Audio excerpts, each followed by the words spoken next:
Chapter है हमारा chapter number 13, topic है 13.5 विटामिन्स। मोस्ट इंपॉर्टेंट टॉपिक है और आपने अच्छी तरह इसको प्रिपेयर करना है। लॉन्ग पॉइंट ऑफ व्यू से भी मोस्ट इंपॉर्टेंट है और शॉर्ट पॉइंट ऑफ व्यू से भी।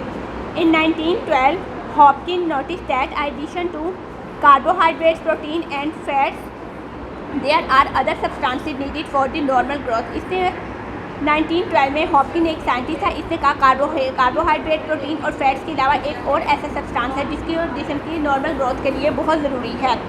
Also this substance were needed in a small quantity, अगरचे इसकी जिस्म में थोड़ी सी मिकदार की ज़रूरत होती है। Yet the substance were called excessive growth factor, लेकिन फिर भी इसको एक्सेसिव ग्रोथ फैक्टर कहा जाता है। Later Funk proposed the name vitamins for the substance he discovered, vitamins B1 thiamine. Types of vitamins. Vitamins are divided into two types: fat soluble vitamins and water soluble vitamins. Fat soluble vitamins, the vitamins which dissolve in the fats, are called fat soluble vitamins.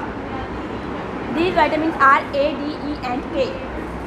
If the vitamins are taken in a large quantity, they accumulate in the body. अगर इसको large quantity में लेंगे ये हमारे जिस्म में accumulate होती जाएगी, जमा होती जाएगी एंड कॉज डिजीज और बीमारी की वजूहात बनेगी। For example, accumulation of vitamin D in the body causes bone pen and bone like deposit in the kidneys.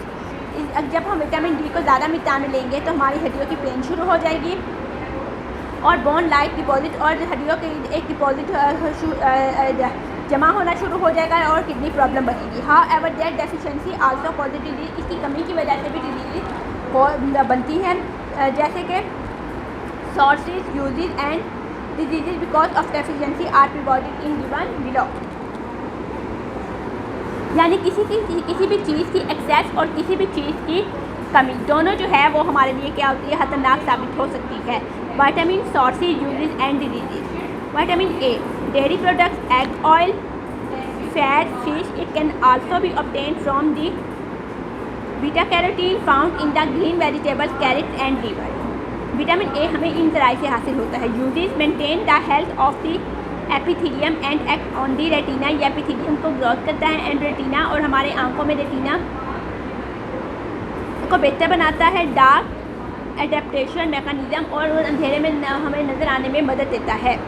Night blindness and eyes inflammation इसकी क्या है, डिजीज़ है। Vitamin D, fish, liver, dairy products, oil and fat. Vitamin D is formed in the skin, ये skin में बनता है। When it is expose to sunlight, जब हम इसको सनलाइट में अपनी स्किन को एक्सपोज करते हैं।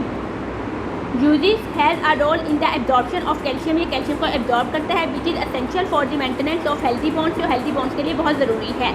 इससे जो डिजीज़ बंद होती है वो है रिकेट्स, ये हड्डियों की बीमारी होती है। Water soluble vitamins, the vitamin that dissolve in water are called water soluble vitamins. These vitamin B complex, this includes 10 vitamins and vitamin C ascorbic acid. Water soluble vitamins are rapidly excreted from the body, जिससे खारिज हो जाते हैं। Hence their vitamins are not toxic, ये खतरनाक नहीं होते। Even if taken in a large quantity, अगर इसको लार्ज क्वान्टिटी में लिया जाए, even their deficiency cause disease, इसकी डेफिशिएंसी भी बीमारी का बायस बनती है। Importance of vitamins.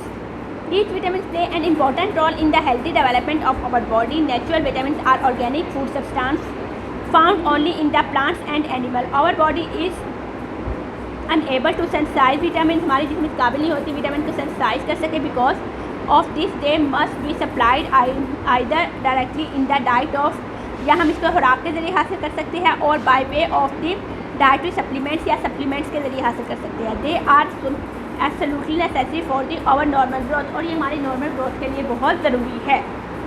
Vitamin can not be eliminated without ingesting food, food को इंजेस्ट करने से एलिमिनेट नहीं होते हैं। That is why it is suggested that vitamin must be taken with meal, हमें गोश्त से हासिल होता है। They help in the regulate our body metabolism, और ये हमारे जिस बॉडी के मेटाबॉलिज्म को रेगुलेट करता है, जिसमें होने वाले बहुत से केमिकल रिएक्शन को प्रोसीड करता है। स्टूडेंट गॉट इट, ये मोस्ट इंपॉर्टेंट टॉपिक है और आपने अच्छी तरह इसको प्रिपेयर करना है।